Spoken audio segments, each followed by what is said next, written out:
Kaixo, egunon, ongi etorri Donostia zinemaldira.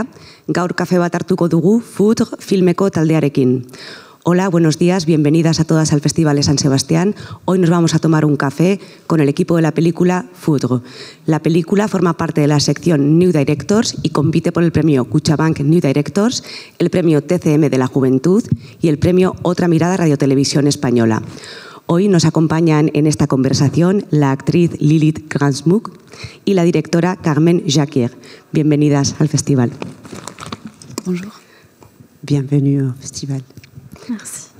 Tengo una primera pregunta para la directora. Tú tienes una experiencia de trabajar previamente en una película colectiva, La Mère Patrie, Wonderland, que se estrenó en el 2015 en Locarno, y quería preguntar qué te hizo dar el paso a decidir ir en solitario en el debut y cómo surge un poco la idea de esta película. Vous avez déjà une expérience précédente dans un film collectif, notamment Wonderland, qui était présenté en 2015 à Locarno. Qu'est-ce qui vous a donné l'impulse de démarrer, de vous lancer dans cette expérience solitaire? En fait, avant ça, j'ai aussi fait beaucoup de courts-métrages. Et Heimatland, donc Wonderland, c'est venu d'une proposition de réalisateurs en Suisse qui voulaient faire un film collectif. Et c'était assez passionnant de mener ce travail tous ensemble. Et, mais moi, j'ai l'habitude de travailler aussi sur mes courts-métrages, de travailler en solitaire, en disant avec une équipe évidemment. Mais donc j'avais déjà le projet de travailler sur quelque chose, et notamment sur Foudre. Bueno, ya su experiencia previa se centra sobre todo en los cortos y la película Wonderland partió de una proposición de un director suizo de hacer una película colectiva y fue una experiencia apasionante. Pero sin embargo ella ya tiene la costumbre de trabajar en solitario por los cortos y ya tenía la idea de hacer Foudre previamente. Lili tiene experiencia previa en la película Sofía Antípolis de Virgile Vernier. Quería saber un poco cómo os conocéis, si hay un proceso de casting y cómo empezáis a trabajar juntas en esta película. Lilith, vous avez déjà une expérience précédente dans un film de Virgile Vernier. Et comment ça s'est passé entre vous? Comment vous avez fait la connexion? Est-ce qu'il y a eu un casting? Comment vous avez décidé de travailler ensemble? Alors c'est mon agente qui m'a envoyé le projet de Carmen. Dans un premier temps, c'était une présentation du projet, donc pas le scénario, et aussi les courts-métrages de Carmen. Et donc, en fait, j'ai tout de suite su que je voulais travailler avec elle en voyant ses courts-métrages, parce que je trouvais qu'il y avait une force incroyable, quelque chose de très généreux, et aussi pour une réalisatrice, elle abordait la sexualité de manière assez crue, ce que je trouvais assez rare et beau. Et moi, je me suis reconnue là-dedans. Et j'ai senti que c'était des films qui m'avaient fait du bien en tant que spectatrice comme en tant que femme. Donc il y avait une identification qui était possible. Et voilà, j'ai beaucoup insisté pour recevoir le scénario. Donc après, je l'ai reçu et on s'est rencontrés une première fois en février il y a 3 ans. Et j'ai fait une audition pour le film. Bueno, todo partió de su agencia que le presentó el proyecto. En un principio no le presentó el guión y además le presentó unos cortos de Carmen. A ella enseguida le gustó la fuerza, la generosidad y cómo presentaba un conflicto con el que ella se sentía identificada, y cuando conoció más a fondo el proyecto, enseguida le hizo sentirse bien tanto como espectadora como mujer, y después ya en el mes de febrero siguiente fue cuando tomaron contacto e hicieron las pruebas. No quiero desvelar mucho el argumento porque merece mucho la pena ir a verla al cine, pero bueno, sí contar que la película se sitúa en 1900 en Suiza, pero a las espectadoras da la sensación cuando la ven que está hablando del presente, ¿no? Y quería preguntarle a la directora, bueno, ¿por qué decide que la mejor manera de hablar de la emancipación de la mujer en la actualidad es situar una historia en el pasado? Bon, elle ne veut pas trop dire sur le film en avance, mais il s'agit d'un film qui a lieu en 1900 en Suisse, même si de suite c'est évident qu'il y a beaucoup d'éléments qui nous transportent au présent. Et elle se demande pourquoi vous avez fait le choix de présenter, de focaliser un souci de traiter un sujet sur le droit des femmes, l'émancipation des femmes, et le placer dans le siècle précédent.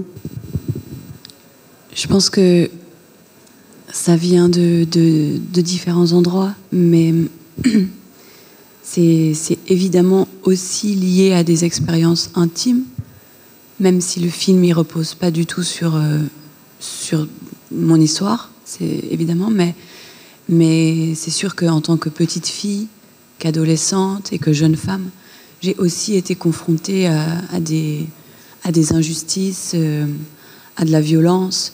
Et puis je l'ai observé autour de moi et aussi à travers d'autres films ou la littérature. Donc j'ai jamais thématisé ça. Je me suis jamais dit je dois faire un film sur les droits des femmes. Ça n'est jamais parti de ça. Mais je suis partie du désir, de la foi, de la relation à Dieu. Qui est Dieu? Quelle est cette présence?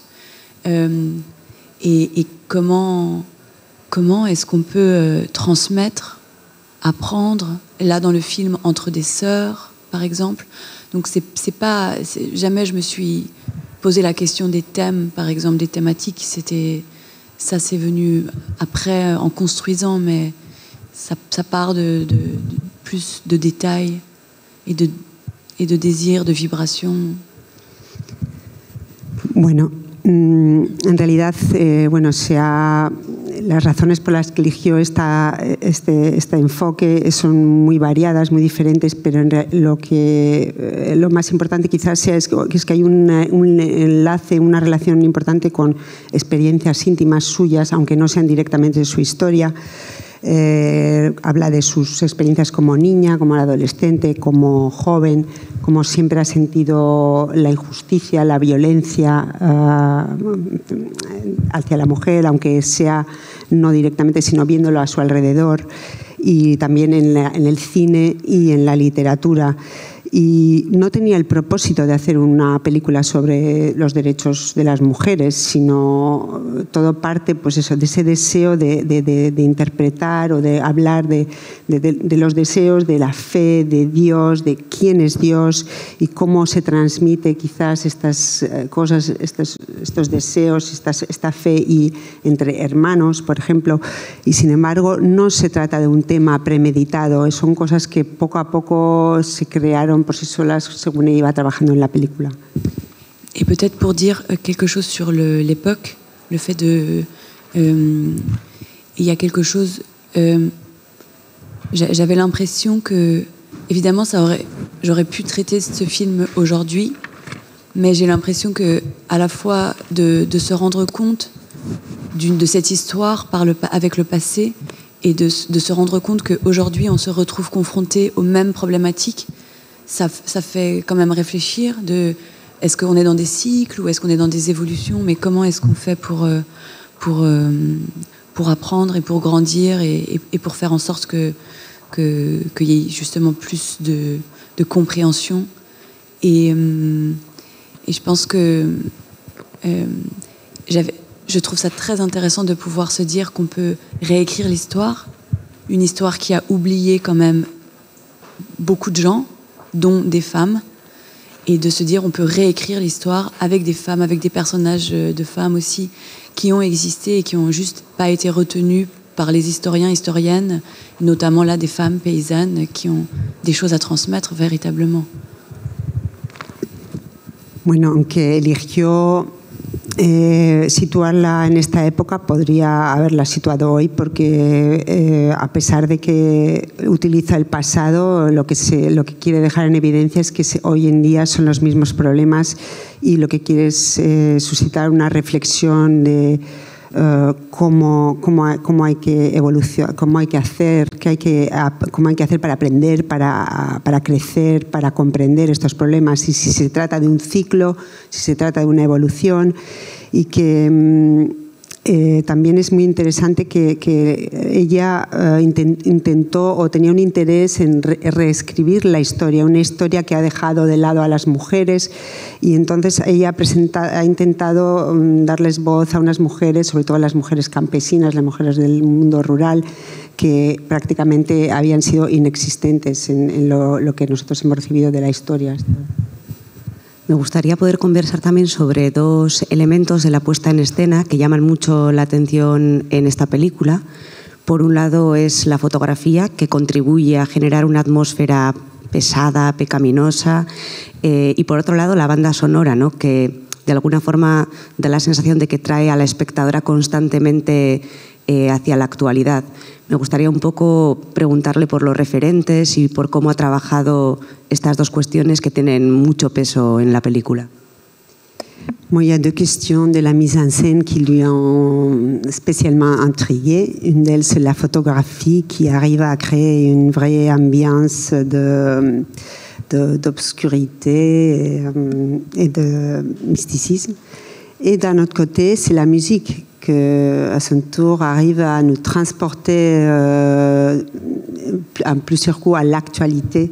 Et je voudrais savoir comment vous avez travaillé sur ces deux éléments et et quelles sont vos références.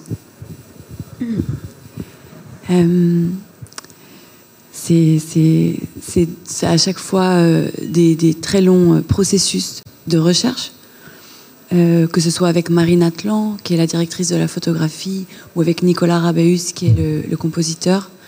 On a vraiment, je peux dire qu'on a vraiment fait beaucoup de recherches. Et avec Marine Atlan, en ce qui concerne la photographie, on est parti sur l'idée de commencer le film avec quelque chose de plutôt, avec du classicisme, pour aller vers la modernité. Et ça, c'était une narration esthétique, visuelle très claire pour nous, et notamment que ce soit au niveau des couleurs et aussi au niveau de la matière. On a beaucoup parlé, échangé sur la matière du film.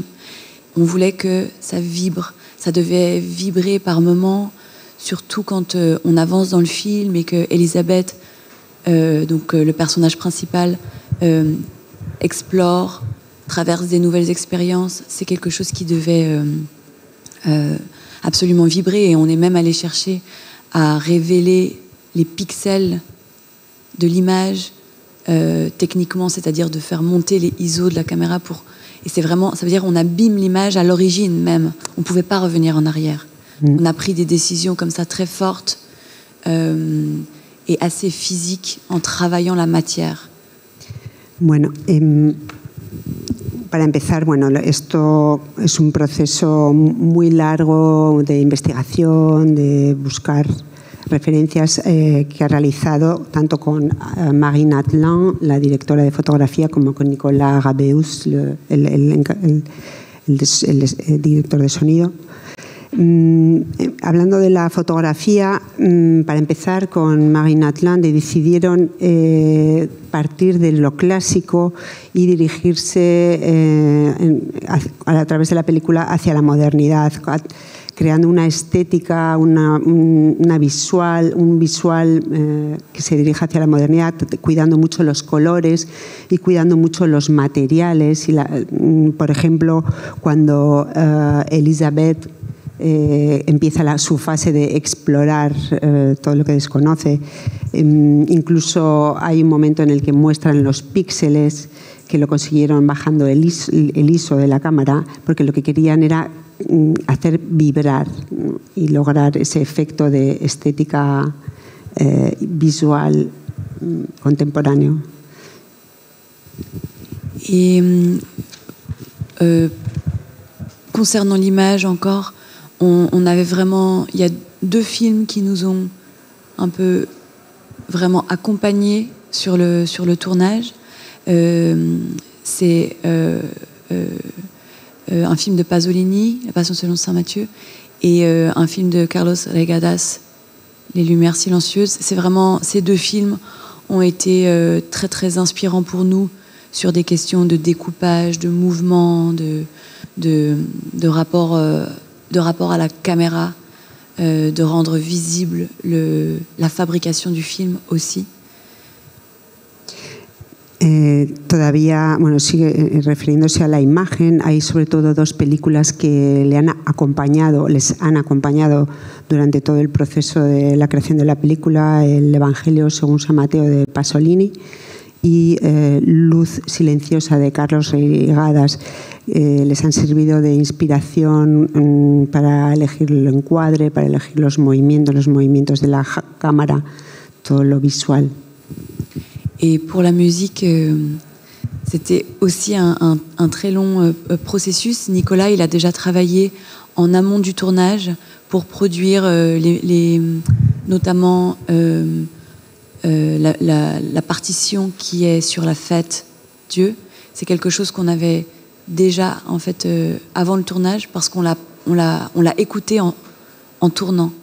Donc on a travaillé, on a filmé toute une nuit avec cette création, et on savait que la musique elle aurait des formes très différentes, qu'on irait chercher encore une fois des formes beaucoup plus classiques musicalement, et puis des choses beaucoup plus contemporaines, presque électroniques, et que tout ça on devait trouver la cohérence de ça, mais qu'il fallait qu'on joue sur ces différents niveaux. Bueno, respecto a la banda sonora, ha sido igualmente un proceso muy largo, porque Nicolas Gabeus ya comenzó a trabajar en la banda sonora antes del rodaje, incluso ya contaban con una partitura antes de empezar a filmar, y durante una noche entera que filmaron estuvieron escuchando la música, y siempre, bueno, se trataba de crear algo diferente en lo que, partiendo una vez más de lo clásico, iban introduciendo elementos contemporáneos, casi electrónicos, y ella trataba de encontrar una coherencia, un equilibrio entre los 2. Et à la base de nos discussions, c'était vraiment le territoire, le lieu où nous avons tourné, le Bintal. Il y avait à cette époque-là les cloches des vaches, les champs et le vent. Et donc c'était vraiment un peu la base, notre première matière sur laquelle après Nicolas a travaillé pour arriver à autre chose. Mais c'est ça qui est la base de nos premiers échanges. Bueno, y que es muy importante también a la hora de haber tomado decisiones sobre la música, el territorio, el Pintán, porque se han basado, o sea, él se ha basado totalmente en 2 sonidos locales, el viento y las campanas, y a partir de ahí ha creado la banda sonora. Antes de finalizar, me gustaría preguntarle a Lilith, nos ha contado cómo llegó hasta el proceso, pero que nos contara un poco cómo fue el hecho de encarnar a este personaje protagonista y cómo trabajó en esta película. Lilith, vous nous avez expliqué comment vous êtes arrivée jusqu'à ce film, jusqu'à Carmen, mais est-ce que vous pouvez nous raconter maintenant comment ça a été le procès du travail dans le film? C'était particulier parce que donc on s'est rencontrés pendant le lockdown du Covid. Donc on s'est vu qu'une seule fois. En fait, j'ai eu qu'une seule audition. Et ensuite, on a longtemps parlé par Zoom. Donc on a eu de très longues conversations qui allaient du film à la manière dont on vivait certaines relations, à des films qui nous avaient marqués, enfin des choses qui étaient très variées. Donc je pense que la majorité de notre travail a été vraiment de questionner, d'écrire un peu ensemble aussi. Il y avait quelque chose de partagé dans l'écriture. Et ensuite, en ce qui me concerne, comme j'étais seule à Paris et que Carmen était en Suisse, il a fallu que je trouve une manière de moi travailler de mon côté, toute seule, ce personnage puisqu'on ne pouvait pas faire de répétition. Et j'ai commencé à écrire un carnet pour ce personnage qui était fait de rêves, de choses que j'imaginais, de choses que je projetais sur Elisabeth, que j'ai partagé avec Carmen. Et donc c'était une façon de lui donner un passé. Bueno, fue muy particular porque como de repente surgió el COVID y el confinamiento, solo pudieron tener una audición, solo se habían visto una vez y trabajaron mucho por Zoom, tuvieron muchas conversaciones a través de Internet en las que hablaron prácticamente de todo, de sus influencias, de lo que les ha inspirado. Y en la mayor parte del trabajo lo hicieron juntos. Ella empezaron a cuestionarse cosas, a escribir juntas cosas. Mientras ella estaba en París, Carmen estaba en Suiza, entonces llegó un momento que tuvo que empezar a trabajar ella sola, a escribir, basándose en cosas de sus sueños, de su imaginación. Et ensuite, au moment du tournage même, je pense que ça a été avant tout une question de confiance. Donc on a tourné toutes les séquences qu'on n'avait absolument pas répétées. On a eu un entraînement physique avec la famille, les garçons et les petites sœurs pour toutes les scènes qui étaient plus physiques. Voilà, dans le film, les séquences un peu violentes. Et sinon, c'était vraiment une histoire de connexion et d'énergie. En fait, il faut être très disponible et concerné. Et ça, on l'avait assez fort, je pense. Bueno, y luego ya en la fase del rodaje, ella insiste que el elemento principal ha sido la confianza entre ellas, porque fueron trabajando secuencias que no habían ensayado en absoluto. Luego también hay secuencias muy físicas con los hermanos, con los chicos, y entonces lo principal ha sido la conexión y una cuestión de eso, de confianza y energías. Muchísimas gracias a ambas. Enhorabuena por la película y espero que podáis disfrutar de vuestra estancia en San Sebastián y del cine. Merci beaucoup à tous les deux. Félicitations pour votre film et j'espère que vous allez profiter de San Sebastián y del festival. Merci beaucoup. Merci beaucoup. Cerramos aquí esta conversación animándoos a que acudáis a ver la película durante su paso por San Sebastián y os dejamos con las imágenes de la película.